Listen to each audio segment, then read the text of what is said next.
নমস্কার বন্ধুরা, আবারও একটি নতুন ভিডিও নিয়ে চলে এসেছি। এই ভিডিও থেকে তোমরা জানতে পারবে যে আগামী এপ্রিল মাস থেকে লক্ষ্মী ভাণ্ডারের টাকা দ্বিগুণ করা হয়েছে। কিভাবে তোমরা দ্বিগুণ টাকা পাবে তাই নিয়ে আজকের ভিডিওটি তৈরি করা হয়েছে। ভিডিওটি শুরু করার আগে মিটিওর ড্রিমস চ্যানেলে তোমাদেরকে স্বাগতম। এই চ্যানেলে নতুন অডিয়েন্স হলে ভিডিওটিকে একটি লাইক ও কমেন্ট করে চ্যানেলটিকে অবশ্যই সাবস্ক্রাইব করবে। আর কিছুদিন বাদেই রাজ্যে শুরু হয়ে যাবে লোকসভা ভোট। ভোটের আগে বাজেট পেশ করতে গিয়ে রাজ্যের অর্থমন্ত্রী চন্দ্রিমা ভট্টাচার্য লক্ষ্মীর ভাণ্ডারের মাসিক অনুদান বাড়ানোর কথা রাজ্যবাসীর সামনে ঘোষণা করেছিলেন। রাজ্য সরকারের এমন ব্যবস্থার কথা শুনে আনন্দে আত্মহারা হয়েছিল বাংলার মা বোনেরা।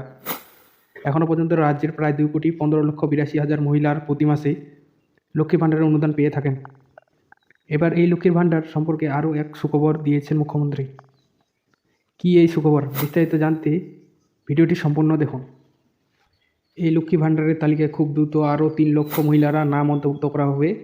এতদিন পর্যন্ত জেনারেল ক্যাটাগরির মহিলারা লক্ষ্মী ভাণ্ডারের প্রকল্পের মাধ্যমে 500 টাকা করে প্রতি মাসে এবং তপশিলি জাতি এবং উপজাতির মহিলারা 1000 টাকা করে পেতেন। এবার এই প্রকল্পে অনুদান বাড়িয়ে 1000 টাকা এবং 1200 টাকা করা হয়েছে। অর্থাৎ জেনারেল ক্যাটাগরি মহিলারা 1000 টাকা এবং তপশিলি জাতি এবং উপজাতি মহিলারা 1200 টাকা করে অনুদান পাবেন। রাজ্যের মহিলারা আগামী এপ্রিল মাস থেকে রাজ্য সরকারের লক্ষ্মী ভাণ্ডারের প্রকল্পে বর্ধিত অনুদানের টাকা পাওয়ার নিয়ম লাগু করা যাবে। অর্থাৎ মে মাস থেকে এই 1200 টাকা করে ব্যাঙ্ক অ্যাকাউন্টে চলে আসবে। আগামী মে মাস থেকে তোমরা এই টাকা পেতে চলেছ।